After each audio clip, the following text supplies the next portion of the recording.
ఇప్పుడు మన central minister Rammohan Naidu గారిని మాట్లాడుతుందిగా కోరుకుంటున్నాను. శ్రీకాకుళం జిల్లా ప్రజలందరికీ కూడా నమస్కారం.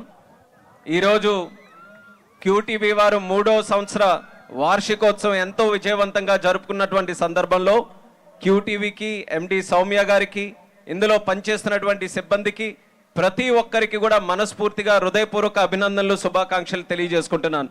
ఒక మీడియా సంస్థ, ఇప్పుడే అన్న రవికుమార్ గారు చెప్పినట్టు, చాలామంది మహామహులు అందరూ కూడా మీడియా సంస్థల్ని ఏర్పాటు చేయాలని చెప్పి ఎన్నో ప్రయత్నాలు చేసి ఒడిదొడుకుల్లో కాలగర్భంలో కలిసిపోయే అటువంటి ఛానల్స్ అన్నీ కూడా. అలాంటిది మన శ్రీకాకుళం నుంచి శ్రీకారం చుడుతూ శ్రీకాకుళం మట్టిలో ఉన్నటువంటి శక్తిని, ఇక్కడ నారీ శక్తిగా ఉన్నటువంటి ఆ శక్తిని ఒక ప్రతిరూపంగా తీసుకొని మొదలుపెట్టినటువంటి ఈ యొక్క క్యూటీవీ అంచెలంచెలుగా ఎదుగుతూ ఈ 3 సంవత్సరాల్లో సాధించినటువంటి విజయం, ఇది కేవలం క్యూటీవీ తాలూకుదో మీడియా సంస్థ తాలూకా విజయం కాదు, యావత్ మన శ్రీకాకుళం జిల్లా తాలూకా విజయంగా నేను కూడా ఈ సందర్భంగా భావిస్తున్నాను. ఇందులో మనం ఇన్స్పైర్ చేసుకున్నటువంటిది, నేర్చుకోవాల్సినటువంటిది చాలా విషయాలు ఉన్నాయి.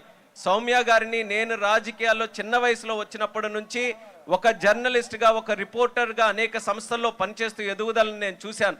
నేను ఆ రోజే చాలా గర్వపడ్డాను. ఒక మహిళగా ఎన్నో ఒడిదడుకుల్ని ఎదుర్కొంటూ ఈ సంస్థలో పనిచేయడం అనంటే చిన్న విషయం కాదు. అలాంటిది ఆవిడ కూడా ఒక కసితో ఏదో ఒకటి సాధించాలన్నటువంటి తాపత్రయంతో ఎన్నో కార్యక్రమాలు చేస్తూ సొంతంగా ఒక సంస్థని పెడుతూ, అది కూడా స్థాపించి ఆ స్టూడియోను కూడా ఎక్కడైనా పెట్టుకోవచ్చు. మన ఉత్తరాంధ్రకి హెడ్ క్వార్టర్స్గా ఉన్న విశాఖపట్నంలో పెట్టుకోవచ్చు, లేకపోతే హైదరాబాద్లో, విజయవాడలో ఎక్కడైనా పెట్టుకోవచ్చు. కానీ నేను ఇక్కడే పుట్టాను, నా సంస్థకి కూడా ఇక్కడే నేను శ్రీకారం చుడతానని బ్రహ్మాండమైన ఆఫీస్ను కూడా ఇక్కడే ఎస్టాబ్లిష్ చేసి శ్రీకాకుళం జిల్లాని లోకల్ టు గ్లోబల్ వరకు తీసుకొని వెళ్ళినటువంటి స్థాయికి సౌమ్య గారు చేస్తున్నటువంటి ప్రయత్నానికి కూడా మనస్ఫూర్తిగా అభినందనలు తెలియజేస్తున్నాను. అలాగే ఇక్కడ చాలామంది యువతరం వాళ్ళు ఉన్నారు. మీరందరూ కూడా నేర్చుకోవాల్సినటువంటిది, కృషి ఉంటే, పట్టుదల ఉంటే ఎలాంటి కార్యక్రమం అయినా సాధించడానికి అన్ని శక్తులు కూడా మనకి సహకరిస్తాయనడానికి క్యూటీవీ ఒక పెద్ద ఉదాహరణ. మన ముందు ఉన్నటువంటి ఒక రియల్ టైం ఎగ్జాంపుల్ ఈ క్యూటీవీ లాంటిది. మన జిల్లాలో తరచూ కూడా మనం అనుకునేటటువంటిది, ఇక్కడ అవకాశాలు లేవు, మనం అవకాశాల కోసం ఎక్కడెక్కడికో వెళ్ళాలని అనుకుంటాం. క్యూటీవీని నిరూపించింది. శ్రీకాకుళం జిల్లా is a district of opportunity. Srikakulam అవకాశాల జిల్లా. దానికి మనం సిద్ధంగా ఉంటే మన జిల్లా అవకాశాలు మనకివ్వడానికి సిద్ధంగా ఉండడానికి ఈ రంగంలో ఒక అవకాశంగా క్యూటీవీ ఒక ఇన్స్పిరేషన్గా మన అందరి ముందుకి ఉంది. ఈరోజు ఎక్సలెన్స్ అవార్డ్స్ కూడా చాలా మందికి ఇచ్చారు, వివిధ రంగాల్లో ఇచ్చారు. వాళ్ళందరికీ కూడా ఒక మంచి గుర్తింపు. కానీ వాళ్ళు కూడా గుర్తుపెట్టుకోవాలి, recognition is not only a time for celebration, recognition is also reminder for responsibility. ఈ గుర్తింపు ఏదైతే వచ్చిందో ఇది కేవలం మనం ఏదో ఉత్సాహపడడానికి, ఆనందపడడానికి మాత్రమే కాదు. మనకు వచ్చినటువంటి గుర్తింపు కూడా రేపు భవిష్యత్తులో మనం ఇంకేదైనా సాధించాలని చెప్పడానికి ఒక బాధ్యతగా మనం దాన్ని కూడా స్వీకరించాలి. ఏ రంగంలో ఎవరెవరికైతే అవార్డ్స్ వచ్చాయో రేపు భవిష్యత్తులో ఆ రంగంలో మరిన్ని విజయాలు సాధించాలి. మీరు కూడా ఇంకా ఉన్నతమైనటువంటి స్థాయికి వెళ్ళి మన జిల్లాలో ఎదుగుతున్నటువంటి యువతరానికి మీరందరూ కూడా ఇన్స్పిరేషన్గా నిలవాలని అవార్డ్స్ పొందినటువంటి వారందరికీ కూడా తెలియజేస్తూ, ఇంత ఆనందమైనటువంటి సాయంత్రం వేళ మన జీవితాల్లో ఒక మరుపురానటువంటి ఒక సాయంత్రంగా తయారు చేసినటువంటి మన సింగర్స్ బృందానికి అందరికీ కూడా, గీతామాధురి గారికి, కృష్ణ గారికి, అలాగే మన లోకల్ టాలెంట్ మన ధనుంజయ్కి, వాళ్ళందరికీ కూడా జిల్లా ప్రేక్షకులందరి తరపున ప్రత్యేకమైనటువంటి ధన్యవాదాలు తెలియజేస్తున్నాను. ఎంతమంది బయట నుంచి వచ్చినా సరే ప్రతి ఒక్కరు ఒక మాట చెప్పుకొని వెళ్తారు, శ్రీకాకుళం జిల్లా వస్తే మాలో ఎనర్జీ లెవెల్స్ అన్నీ కూడా మేము బూస్టప్ చేసుకొని వెళ్తామని. ఎంతమంది ఇక్కడ షోస్ పర్ఫామ్ చేయడానికి కానీ, ఇక్కడ కార్యక్రమాలు చేయడానికి కానీ ఎవరు వచ్చినా సరే ఆ మాట చెప్తూ తిరిగి వెళ్తారనంటే ఈ జిల్లాలో కళా రంగం కోసం ఎక్కడో దాగున్నటువంటి ఒక శక్తి ఉంది. అది కూడా ఒక గొప్ప అవకాశం మన జిల్లాకి ఉన్నది. ఎంటర్టైన్మెంట్ కానీ, కళలు కానీ, లేకపోతే సింగింగ్ కానీ, ఇవన్నిట్లో కూడా ఒక మంచి పొటెన్షియల్, ఆపర్చునిటీస్ మనకున్నాయి. మనం కూడా ఆపర్చునిటీస్ని అందిపుచ్చుకొని మనం కూడా ఇలాంటి కార్యక్రమాలను ఇన్స్పిరేషన్గా తీసుకొని మనం ముందుకు వెళ్ళాలి. కేంద్ర ప్రభుత్వం, రాష్ట్ర ప్రభుత్వం, ముఖ్యంగా మన ముఖ్యమంత్రి వర్యులు చంద్రబాబు నాయుడు గారు ఒక విజనరీ లీడర్గా ఎప్పుడూ మన రాష్ట్రం ముందంజలో ఉండాలి. కేవలం దేశంలోనే కాదు, ప్రపంచంలోనే మన తెలుగు జాతి ఒక ఉన్నతమైనటువంటి స్థాయిలో ఉండాలని ఒక మంచి విజన్తో మనందరి కోసం నిత్యం కూడా కృషి చేస్తున్నారు. అటువంటి వ్యక్తుల తాలూకా విజన్ని అందిపుచ్చుకొని మనలాంటి జిల్లా ఈరోజు ఎప్పటి నుంచో ఒక మబ్బుల్లాగా ఉన్నటువంటి మన జిల్లాల మబ్బులన్నీ కూడా పక్కకు వెళ్తున్నాయి. వెలుగుతో మనం ముందుకు వెళ్తున్నాం. ఉత్తరాంధ్రలో కానీ శ్రీకాకుళం జిల్లాలో కానీ ఎన్నడూ చూడనటువంటి ఆపర్చునిటీస్ అన్నీ కూడా ఈరోజు వస్తున్నాయి. కానీ ఆ ఆపర్చునిటీస్ వినియోగించుకోవడానికి లోకల్స్గా మనం ముందు ప్రాధాన్యతతో మనం ముందంజలో ఉండాలి. లేకపోతే అది కూడా తీసుకోవడానికి ఎక్కడి నుంచో రెడీగా ఉంటారు అందరూ రావడానికి.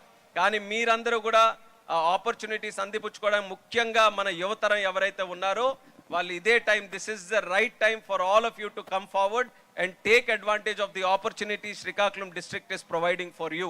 దానికి మరొక్కసారి ఈ జిల్లా నాకెంతో ఇచ్చింది. చిన్న స్థాయిలోనే ఈరోజు కేంద్ర మంత్రిగా అయ్యే అవకాశం చాలా అరుదుగా ఈ దేశంలోనే ఎంతో కొంతమందికి వేళ్ల మీద లెక్క పెట్టొచ్చు. అందులో ఈరోజు నాకు వచ్చిందనంటే ప్రతి ఒక్కరికి కూడా మా జిల్లా ప్రజలందరికీ పాదాభివందనం తెలియజేసుకుంటున్నాను. మీరు చూపిస్తున్నటువంటి ప్రేమ అభిమానం వల్ల ఈరోజు ఎంత సాధించాను. మరి నేను కానీ అన్న రవికుమార్ గారు కానీ ఎంతోమంది నాయకులకి మీరందరూ కూడా ఊపిరి పోసి వాళ్ళందరికీ స్థాయి వరకు తీసుకొని రావడానికి జిల్లా ప్రజలందరూ కూడా మీరు సహకరించారు. మేము అలాగే క్యూటీవీ లాంటి సంస్థలు అందరం కూడా కలిసి మన దగ్గర ఉన్న బాధ్యత ఏదైతే జిల్లాని డెవలప్ చేయాలో కలిసికట్టుగా మన అందరం కూడా చేద్దాం. క్యూటీవీ 3 సంవత్సరాలు చేసుకుంది, 30 సంవత్సరాలు కూడా విజయవంతంగా మీరు చేసుకోవాలి. అది ఖచ్చితంగా చేసుకుంటారన్న నమ్మకం నాకుంది. ఎందుకనంటే నీతిగా, నిజాయితీగా, కేవలం షో కోసమో లేకపోతే రివ్యూస్ కోసమో లేకపోతే ఎంటర్టైన్మెంట్ కోసమో చేసినటువంటి కాకుండా ప్రజల్ని ప్రభావితం చేస్తూ అసలైనటువంటి రియల్ గ్రౌండ్ లెవెల్ రియాలిటీస్ని ప్రతి ఒక్కరికి కూడా చూపించడానికి క్యూటీవీ చేస్తున్నటువంటి ప్రయత్నాన్ని మనస్ఫూర్తిగా మరొకసారి అభినందిస్తున్నాను. ఎక్కడో మారుమూల గిరిజన ప్రాంతాల్లో, మత్స్యకార గ్రామాల్లో ఎక్కడెక్కడో జరుగుతున్నటువంటి చిన్న చిన్న సమస్యలను కూడా వెలికి తీసి ప్రతి ఒక్కరికి కూడా తెలియజేయడానికి ఒక మంచి ప్రయత్నం వాళ్ళు చేస్తున్నారు. మీలాంటి జర్నలిజం ద్వారా ఒక ప్రాంతాన్ని మార్చేటటువంటి శక్తి మీలో దాగుందనేది మీరు నిరూపించారు. దాని ద్వారా మంచి ఫలితాలు వస్తాయన్నటువంటి నమ్మకంతో అందరం కూడా కలిసికట్టుగా పనిచేసి ఈ జిల్లాని ఒక పూర్వ వైభవం తీసుకొని రావాలి. జిల్లాలో అద్భుతమైనటువంటి అవకాశాలు ఏవైతే ఉన్నాయో ప్రపంచ స్థాయిలో మన జిల్లాకి ఒక గుర్తింపు, ఒక పేరు తీసుకొని రావడానికి అందరం కూడా కలిసిగా కృషి చేయాలని తెలియజేసుకుంటూ ఈరోజు ఆఖరి నిమిషం వరకు ఎందుకో నేను కూడా బాధపడ్డాను, మిస్ అయిపోతానేమో ప్రోగ్రామ్ అని. మీ శక్తి, మీ తాలూకా ఈ కమిట్మెంట్, ఈ కార్యక్రమం విజయవంతంగా చేయాలన్నది ఆ శక్తి మళ్ళీ నాకు కూడా టైంకి ఈ కార్యక్రమానికి కూడా చేరుకోవడానికి ఒక అవకాశం కల్పించింది. మరొక్కసారి క్యూటీవీ సంస్థకి, సౌమ్య గారికి, వాళ్ళ టీం మెంబర్స్ అందరికీ, సౌమ్య గారు ముందుండి నడిపించిన ఈ మీడియా రంగంలో గ్రౌండ్ లెవెల్లో కెమెరా పట్టుకొని తిరిగే వ్యక్తి వరకు కూడా ప్రతి ఒక్కరికి అభినందించాల్సినటువంటి విషయం ఉంది. సో అందరికీ కూడా నా తరపున, ప్రేక్షకులు మీరు కూడా అందరూ కూడా చప్పట్లతో, క్యూటీవీ మన అందరి సక్సెస్ లాంటిది. ఒక అద్దం, శ్రీకాకుళం జిల్లాకి ఒక అద్దం లాగా మనం అందరం సాధించాల్సినటువంటి సక్సెస్ ఒక నారీ శక్తిగా సౌమ్య గారు ఈరోజు సాధించి మనకు చూపించారు. ఆ మార్గంలో ఎంతో మంది ఇన్స్పిరేషన్గా తీసుకొని ముందుకు రావాలి. నారీ శక్తి అని మళ్ళీ మళ్ళీ ఎందుకు అంటున్నానంటే ఒక మీడియా సంస్థ సాధారణంగానే నడపడం ఎంత కష్టం. ఇప్పుడే కుటుంబం గురించి నాకు పెద్దగా తెలియదు, 3 పిల్లల్ని పరిచయం చేసింది. 3 పిల్లల్ని ఒక తల్లిగా చూసుకుంటూ ఇలాంటి మీడియా సంస్థ చేయాలంటే నిజంగా మీకు జోహార్. మీ ఎంత కష్టమైన పనో ఆ పనిని ఒక పక్కన కుటుంబాన్ని చూసుకుంటూ ఇలాంటి సంస్థని కూడా ఎంత సక్సెస్ఫుల్గా మీరు నడిపిస్తున్నారు. Really you are a true inspiration for Srikakulam women and Srikakulam youth. I congratulate you once again. ఇలాంటి సక్సెస్లు మరి ఎన్నెన్నో చేసుకోవాలి. అందులో ప్రతి ఒక్కరు కూడా జిల్లా ప్రజలందరూ కూడా భాగస్వాములు కావాలని మనస్ఫూర్తిగా కోరుకుంటూ అందరికీ కూడా నా శుభాకాంక్షలు తెలియజేస్తూ సెలవు తీసుకుంటున్నాను.